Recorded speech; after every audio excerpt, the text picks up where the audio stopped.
Baik, selamat berjumpa kembali di pertemuan kali ini. Minggu yang lalu kita sudah membahas sistem, kita juga sudah membahas fase pengembangan sistem. Kalian juga sudah menjelaskan dan memberi contoh bagaimana implementasi suatu sistem dengan 3 metode ya. Metode langsung, kemudian bertahap, dan paralel. Oke, baik.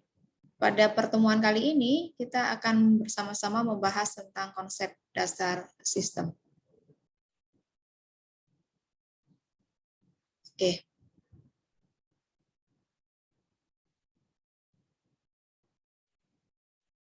Ya.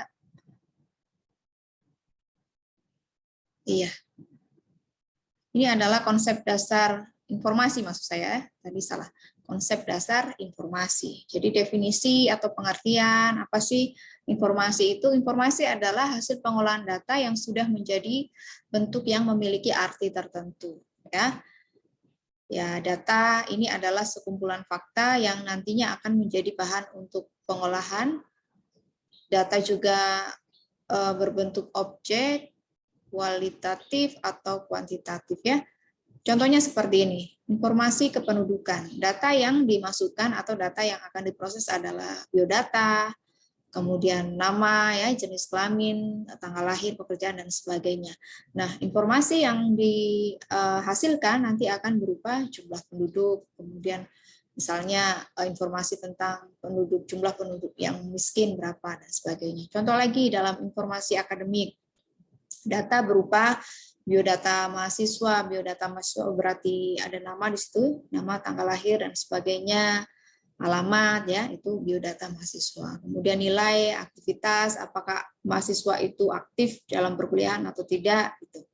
Kemudian, nah, setelah data ini dikumpulkan, akan muncul berupa informasi. Informasinya adalah absen per kelas. Maka akan muncul presensi atau daftar hadir yang dikeluarkan oleh biro akademik, ya. Itu berdasarkan data-data yang dikumpulkan kemudian diproses sedemikian rupa menjadi daftar presensi atau transkrip nilai atau nanti berupa ijazah dan sebagainya, ya.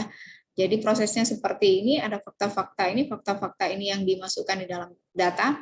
Jadi tidak semua fakta itu masuk di dalam data, ya. Jadi data apa yang kita perlukan itu saja yang akan dimasukkan, kemudian diproses dan menjadi informasi. Nah, informasi ini akan berubah lagi menjadi data, apalagi informasi ini sudah digunakan, akan menjadi berupa data mentah lagi yang akan diproses selanjutnya, ya. Oke. Data yang telah diproses dan diolah menjadi bentuk yang lebih berarti dan berguna bagi yang menerimanya sehingga bermanfaat dalam pengambilan keputusan saat ini atau saat mendatang. Itu adalah informasi. Kemudian informasi ini sangat penting bagi suatu organisasi, suatu sistem yang kurang mendapatkan informasi akan mengalami penyusutan menjadi mundur dan akhirnya sistem tersebut akan berakhir dan mati. Oke, jadi kesimpulannya, informasi merupakan sekumpulan data yang diproses sebagai tambahan pengetahuan ya, digarisbawahi untuk membantu pengambilan suatu keputusan. Disebutkan juga bahwa informasi ini hasil dari pengolahan data dalam suatu bentuk yang lebih berguna dan lebih berarti bagi penerimanya. Karena kalau data saja itu belum berarti apa-apa. Tapi kalau data itu sudah diolah menjadi informasi, maka informasi ini akan penting bagi penerimanya. Yang menggambarkan suatu kejadian-kejadian atau event yang nyata, fact, yang digunakan untuk mengambil keputusan. Jadi sumber dari informasi itu sendiri adalah data.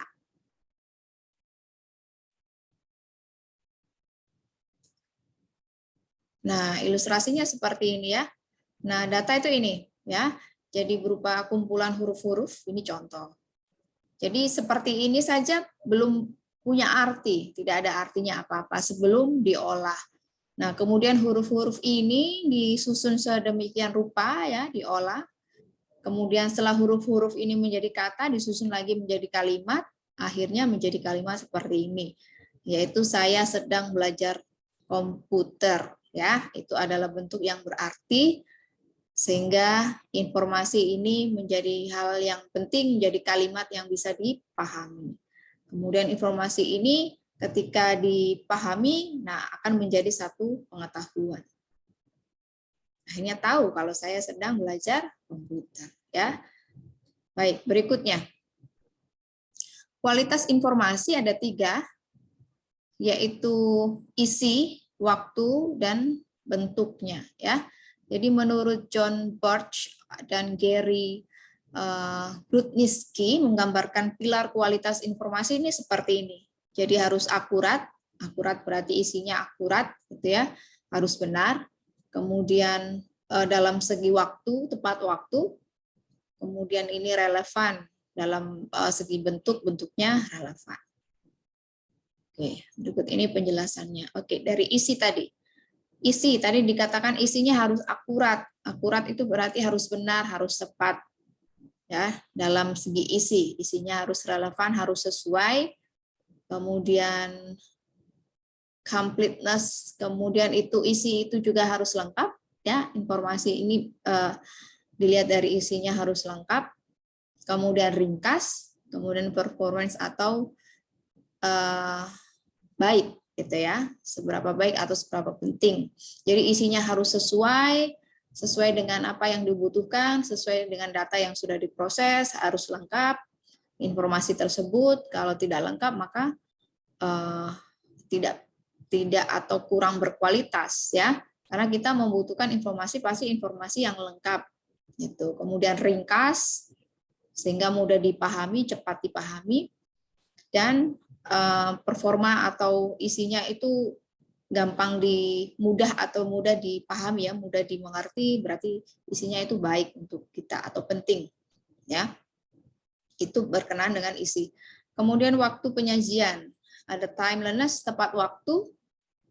Jadi waktu penyajian ini tepat waktu, tidak kadaluarsa, ya. Jadi kapan informasi itu harus dikeluarkan, ya itu harus tepat waktu. Kalau sudah lewat waktu, maka informasi sudah tidak berkualitas, kita sudah tidak membutuhkan informasi tersebut, karena sudah tidak tepat waktu. Kemudian harus baru, ya, pasti orang membutuhkan informasi yang terbaru, itu yang dibutuhkan.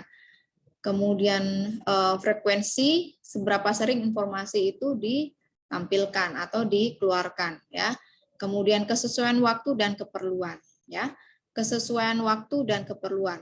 Misalnya begini, informasi tersebut tidak bisa sering-sering dikeluarkan, ya, atau sering-sering dibuat, dihasilkan, tapi harus disesuaikan waktu, kapan waktu dibutuhkan, kapan informasi itu dibutuhkan tepat waktu, ya, pada saat apa, ya. Misalnya informasi tentang kartu hasil studi mahasiswa itu dikeluarkan pada waktu setelah ujian akhir, ya, bukan sebelum ujian akhir. Nah, jadi harus sesuai dengan waktu informasi itu diperlukan. Baik. Kemudian bentuknya. Bentuknya clarify, bisa diklarifikasi, dapat dipahami, ya. Kemudian detail, rinci, tapi tidak panjang lebar, tapi rinci dan ringkas gitu. Kemudian order berurutan, misalnya berurutan tanggalnya, ya, atau berurutan berkaitan dengan jamnya, atau berurutan kapan itu informasi itu dikeluarkan. Kemudian dalam bentuk penyajian, apakah informasi itu disajikan dalam bentuk tabel misalnya, atau informasi itu dikeluarkan dalam bentuk suara atau dalam bentuk pengumuman, ya, pastinya menggunakan media atau alat yang digunakan dalam menghasilkan suatu informasi. Nah, ini kaitannya dengan kualitas informasi. Jadi ada 3, ya, berkaitan dengan isi, waktu, dan bentuk informasi. Kemudian karakteristik informasi sama dengan tadi sebenarnya, ya, akurat, tepat waktu, lengkap, relevan, jadi sesuai, ya, relevan itu terpercaya bukan hoax, terverifikasi, ya, bisa diklarifikasi juga, mudah dipahami dan mudah diperoleh. Apakah pada saat informasi itu susah untuk diperoleh, maka informasi itu sudah tidak ada gunanya, ya, sudah tidak bermutu atau berkualitas. Baik, dari faktor informasi ini ada 3 faktor informasi, yaitu dari segi fungsi, biaya, nilai, dan mutu. Kita lihat satu-satu ya. Dari fungsi informasi ini apa? Faktor informasi ini menambah pengetahuan, kemudian mengurangi ketidakpastian dalam proses pengambilan keputusan, karena informasi ini bertujuan untuk dalam pengambilan keputusan, ya, sehingga kita butuh informasi tersebut. Kemudian mengurangi resiko kegagalan, mengurangi keanekaragaman varian yang tidak diperlukan, gitu ya. Harus ada informasi yang jelas sehingga apa saja yang diperlukan, varian apa saja yang tidak perlu itu dibuang atau dihilangkan. Kemudian memberi standar aturan, ukuran, dan batasan. Dalam segi biaya mungkin pada waktu proses untuk menghasilkan informasi diperlukan biaya, ya, untuk perangkat keras, biaya listrik, ya, biaya apalagi akomodasi, ya, diperlukan dalam biaya prosesnya. Pada saat informasi itu dikirim, maka memerlukan biaya, ya. Mungkin biaya, ada metode-metode yang digunakan yang berbayar, ya, biaya tempat dan sebagainya dalam pelaksanaan perancangan, semua ada biaya. Ya, itu faktor-faktornya yang harus diperhatikan. Berikutnya adalah selain biaya, faktor informasi juga dilihat dari nilai informasi tersebut. Seperti tadi berkaitan dengan kualitas tadi ya. Dikatakan informasi itu bernilai pada saat informasi itu mudah dalam memperolehnya, ya, mudah diperoleh gitu, ada di mana saja, mudah diakses ya informasi tersebut, bersifat luas dan lengkap, kemudian akurat ya, teliti, detail gitu ya, kemudian kecocokan dengan pengguna berarti relevan dengan pengguna atau pemakainya atau penerimanya, ketepatan waktu, clarity, kejelasan, flexibility, dapat dibuktikan, bukan perkiraan, bukan prasangka, dan dapat diukur atau measurable.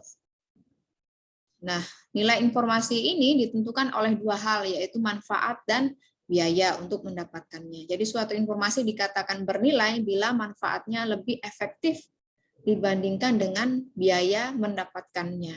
Ya. Jadi informasi ini lebih besar daripada biayanya. Lebih besar manfaatnya daripada biaya yang dikeluarkan.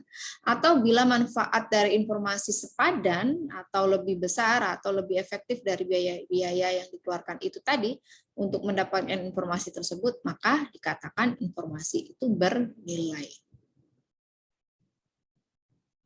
Baik, yang terakhir adalah faktor mutu informasi. Kontrol sistem untuk meminimalisir kesalahan. Jadi harus ada kontrol ya, pengendali, pemeriksaan internal dan eksternal untuk mempertahankan dan meningkatkan mutu informasi. Menambah batas ketelitian data, kemudian harus ada feedback dari pemakai untuk menilai kesalahan yang mungkin terjadi. Ya, feedback umpan balik, masih ingat feedback positif, feedback negatif ya, di dalam sistem sama dengan ini. Nah, kalau kalian melihat ini siklus informasi, maka kita akan jalan dari mana dulu? Ya, dari mana kita jalan? Kita jalan mulai dari mana dulu? Dari data ditangkap dulu ya. Data, tidak semua data, tapi kita perlu data apa yang kita butuhkan. Jadi ditangkap dulu datanya. Kemudian dimasukkan. Setelah ditangkap, disortir dulu. Kemudian data itu diinput, masuk di dalam proses, dan proses ini ada metode, ada teknologi, ada hal-hal yang digunakan, ada cara yang digunakan, dan disimpan di database. Kemudian setelah data itu diproses, maka menghasilkan keluaran atau output yang berupa informasi. Nah, informasi ini akan diberikan kepada penerima sesuai dengan waktu yang diperlukan, seperti tadi ya, timeliness. Nah, setelah diberikan kepada penerima, maka informasi ini akan diambil untuk memutuskan tindakan selanjutnya. Ya. Untuk apa informasi ini? Untuk tindakan selanjutnya. Keputusan apa yang diambil setelah menerima informasi tersebut? atau output tersebut. Nah, setelah itu maka ada hasil tindakan dari keputusan yang sudah diambil tadi. Maka hasil tindakan ini akan nanti berubah lagi menjadi data lagi, diinput lagi, dan begitu selanjutnya. Ya, seterusnya akan begitu. Sama dengan ini. Sama ya. Jadi kita jalan dari data ditangkap dulu. Kemudian input, proses, penerima, dan terakhir hasil tindakan. Ya, jadi berputar seperti itu.